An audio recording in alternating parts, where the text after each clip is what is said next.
Hey everybody, good morning. Happy Saturday. I'm in the basement again and wanted to do a little quick headline review, specifically comparing today's headlines to headlines from a few years ago. Then I want to read my favorite poem that can help us in times like these. If you're like me, the news cycle is both highly engaging because of all the chaos, but also very disheartening. And sometimes you have to come up for air and take a break because the physical pain, the mental pain, the anguish it is causing me just reading these headlines, I can't imagine being the victims of what is happening in many of these news stories. But we will continue to shine the light on the truth, expecting that the arc of good will prevail. So the first story I want to read, I actually don't have a comparison for this one. This was just so well written that I had to put it in my notes whenever I read it. It's by Jason Kebler from 404 Media. Those guys are kicking major ass. If you are interested at all about technology, those guys do a tremendous job of really in-depth journalism. It's subscriber based. It's like Patreon. It's not quite Patreon, but if you are interested in technology at all, please subscribe to their stuff. He writes this. His dad ended up working for the Washington Post for many years, and he writes with how growing up his father had so much pride in the paper. And he writes this in response to the massive layoffs that happened at the Washington Post this week. In our current kleptocracy, let that word sink in for a minute. Look it up. It's a good word. It's a big word. Uncommon word. Very powerful word. There is no need for multi-billionaire with tons of business before the government to invest in or have a media company focused on journalism about the administration or about the rich and powerful. The collateral damage is all of the good journalists who lost their jobs, the legacy of the Washington Post, and the people of the Washington, D.C. metro area. Bezos has found an easier, faster way to get what he wants. The layoffs at the Post come just days after Amazon spent roughly $75 million to release the Milena Bribe documentary. You don't spend that much money without very good reason. Okay, let's go to the comparison and let's set the time wheel back to 2022, June 18th. President Biden, while riding his bike, got his foot stuck on the clip and had an accident and fell over. He was picked up and was unharmed. June 20th, 22, 2 days later after the accident, on Fox News, Jesse Waters makes this commentary. Jesse Waters said Monday on the 5 after the president fell off his bike while at a full stop in front of a small crowd over the weekend. Waters said the American people should be embarrassed. Once again by their chief executive. Let those words just sit there for a second. This is about Biden falling off of a bike. Waters said the American people should be embarrassed. I think everybody wants our president to look good in public. We don't live in Greece. We have high expectations for presidential performance. We like our president to have good hair, a little quick wit, some swagger. So we want someone to look good on television, he said. Biden's fall would later become a talking point in the primaries and in the election, as it was evidence that he was Sleepy Joe. Flash forward to this week. The Epstein files continue to be released and read and documented. It is a who's who of billionaires doing despicable acts to children. And our current president-in-chief is mentioned 38,000 times. To quote Jesse Waters, the American people should be embarrassed. Also, this week, yesterday, President Trump on Truth Social but a racist depiction of the Obamas as monkeys.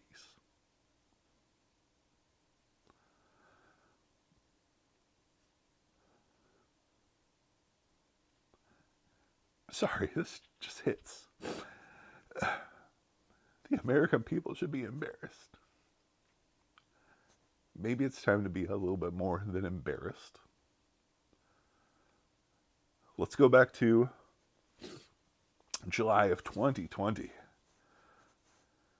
An anti-mask group that claims mask mandates are a tool to spread fear is hosting Unmasking Tyranny, Wisconsin rally outside the Department of Health Services building next Thursday. More than 550 people have marked they are interested in attending the event. We see one group's protest being condoned, another group's right to peacefully protest being vilified. We are done cooperating with the outrageous overreaches and abuses of the power of our elected officials, said Wisconsin's Against Medical Tyranny in a statement, the groups organizing Thursday's rally. 2020, the government was tyrannical for enforcing a mask mandate. Tucker Carlson, also about the mask mandate, July of 2020. This is about power. It's not about science. If it were, they would allow a debate. They don't.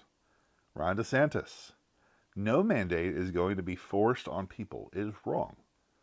Donald Trump himself, they want to take away your freedoms.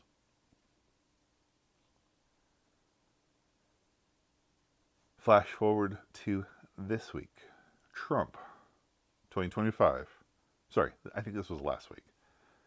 In the context of the death of Alex Peretti. When you don't follow the rules, there are consequences. 2020, the government was tyrannical because it had a mask mandate. And in 2026, we are struggling with the federal government murdering people for protesting, violating their First Amendment, their Second Amendment rights as American citizens. Let's go back to, again, the summer of 2020. A lot of news from then. This is Tucker Carlson again, making commentary about Kyle Rittenhouse. How shocked are we that 17-year-olds with rifles decided that they had to maintain order when no one else would? Later on in November 2021, after the trial is over, Carlson, in a lengthy interview, portrays Kyle Rittenhouse as someone who went to Kenosha to stand guard and help his community while authorities failed to do so. Flash forward to this year. President Trump again. You can't have guns. You can't walk in with guns. You just can't.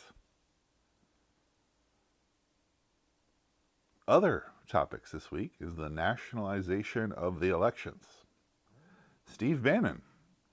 Are you damn right we're going to have ICE around the polls come November? We're not going to sit here and allow you to steal this country again. Donald Trump is advocating the federalization of elections, saying, quote, we are taking over in at least many 15 places. Let's go back in time, this time to 1981. Ronald Reagan, in his inaugural address, says this, and I quote, government is not the solution to our problem. Government is the problem.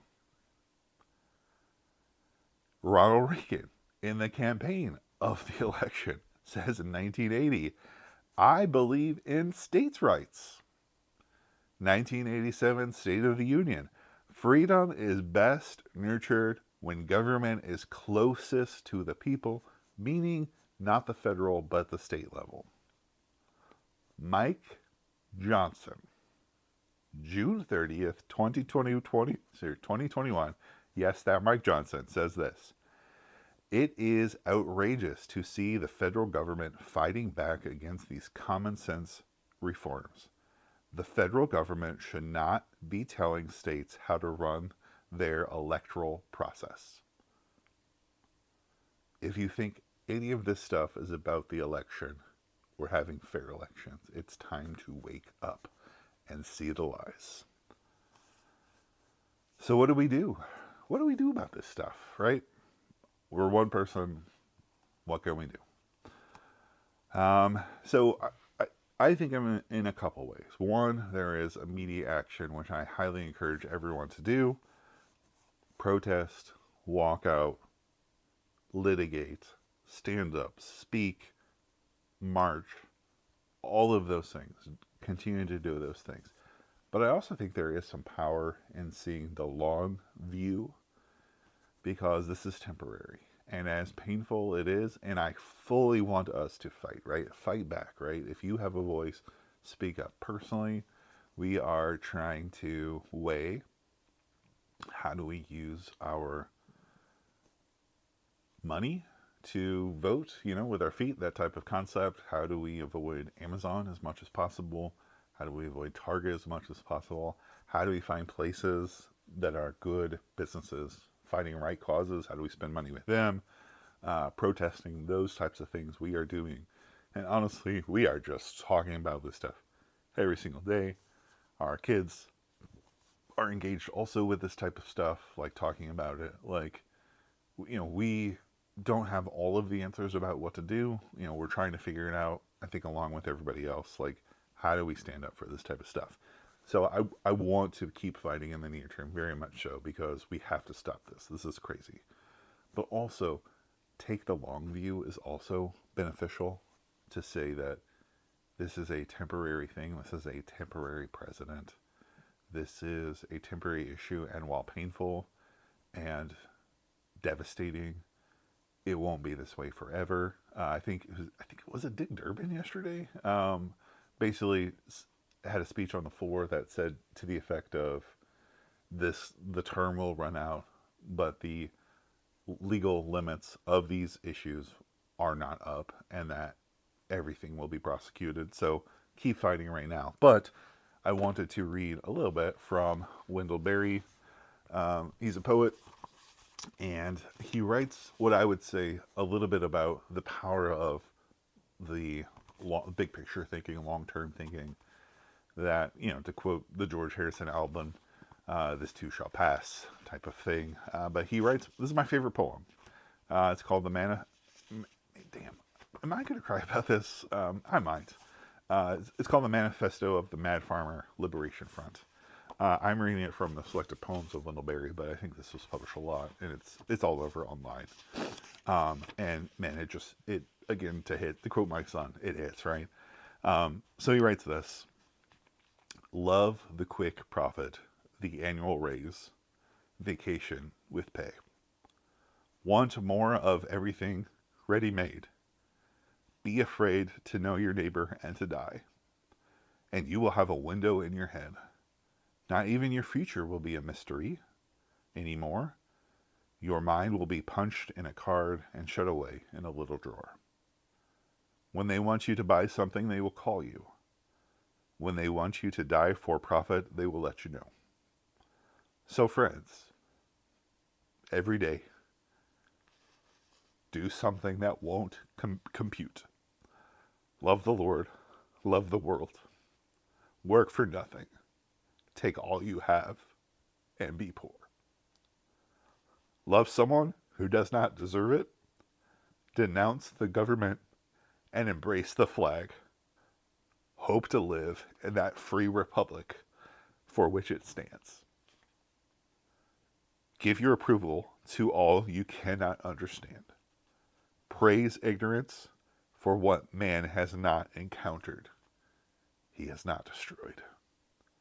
Ask the questions that have no answers. Invest in the millennium.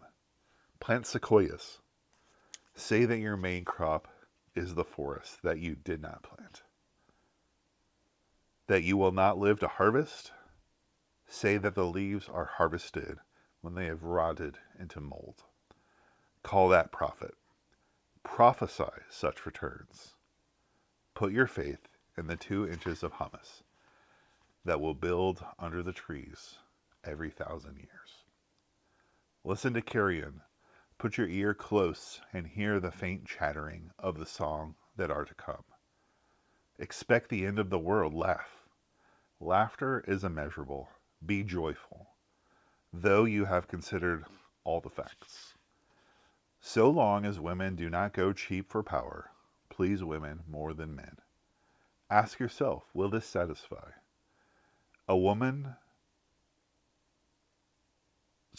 Ask yourself, will this satisfy a woman satisfied to bear a child?